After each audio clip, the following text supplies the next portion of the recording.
What if I told you there exists a marriage system which deliberately happened during the midnights, during the Rahu Kalam, which is considered to be the most inauspicious time according to the Hindu tradition, and a marriage where women refuse to wear talis or Mangal Sutras in order to break their rules their ancestors held as sacreds.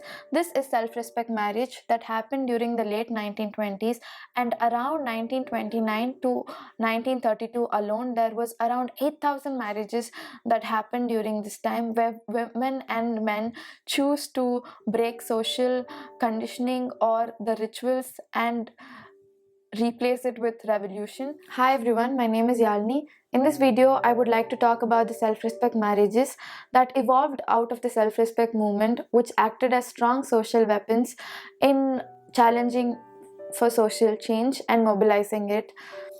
To understand the self-respect marriages, let's look into three important key features about the marriages. To begin with, the marriage completely eliminated Brahminical priests or Sanskrit mantras that neither the couple nor the public understood.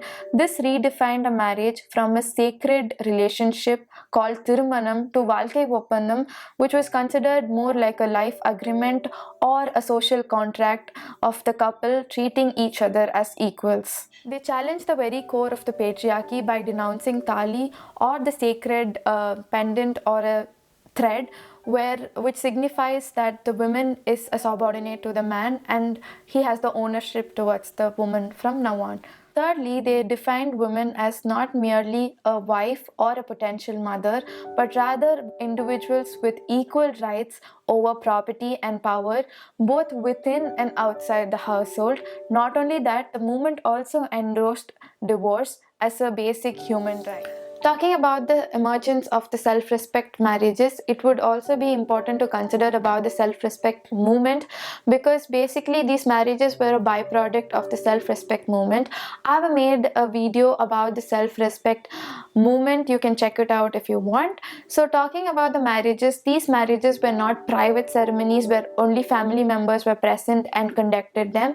Rather, it was a public event where thousands of people attended these marriages, and even they were allowed to ask questions to the person who conducted the marriages and they would answer it. So they mobilized it, and around 8,000 marriages happened during the 1929 to 32, which shows that it was a weapon that was used to mobilize the self-respect movement into the families and to normal people in their language itself. And these people, they conducted the marriages talking about Periyar's ideas and about the movement's goals also.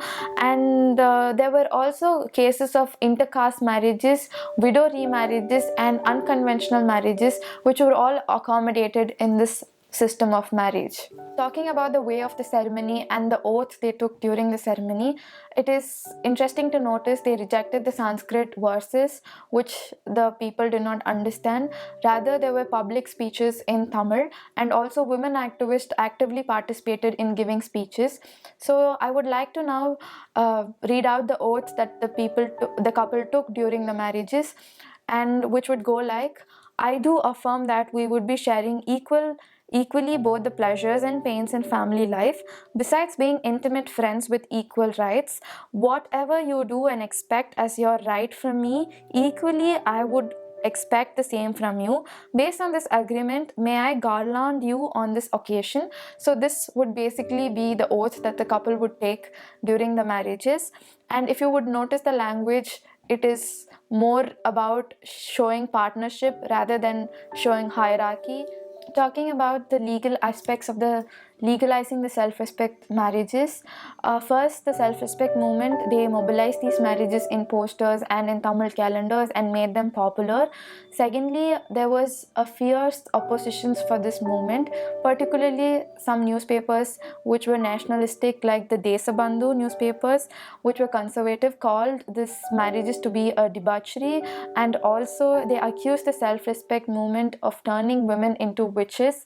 These marriages were doing that, and they also feared that the giving away property rights to women would mean that they might desert their husbands. So this very idea of a contract which can be denounced by divorce was considered something not welcomed by the conservatives during that time. However, during Chief Minister Annadurai's time in 1968, these marriages were recognized under Clause A of Section 7 of the Hindu Amendment Act, which allowed for such marriages without religious ceremonies or priest.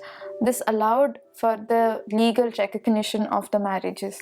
One would think, why is the self-respect marriages relevant in today's time?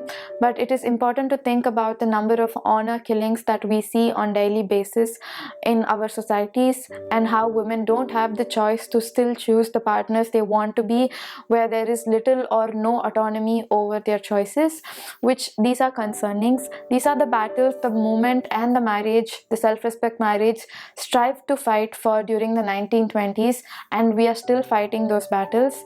So there are these marriages still prevalent today, where Periyarist leaders conduct these marriages, and this has been a place where people from different communities, from different caste, couples from different backgrounds come together and seek help in the name of these marriages. So these marriages are legally recognized and are still relevant and are still a tool for social change. Coming to the end of the video, I would like to share about a village called Chekkadikuppam in the Viluppuram district, where there have been a lot of self-respect marriages that have been recorded, and this shows that the marriages are still relevant in today's time. And also, in the next video, I would like to talk about a theme from Pen Yen Adimayanal book. And thank you for watching my video.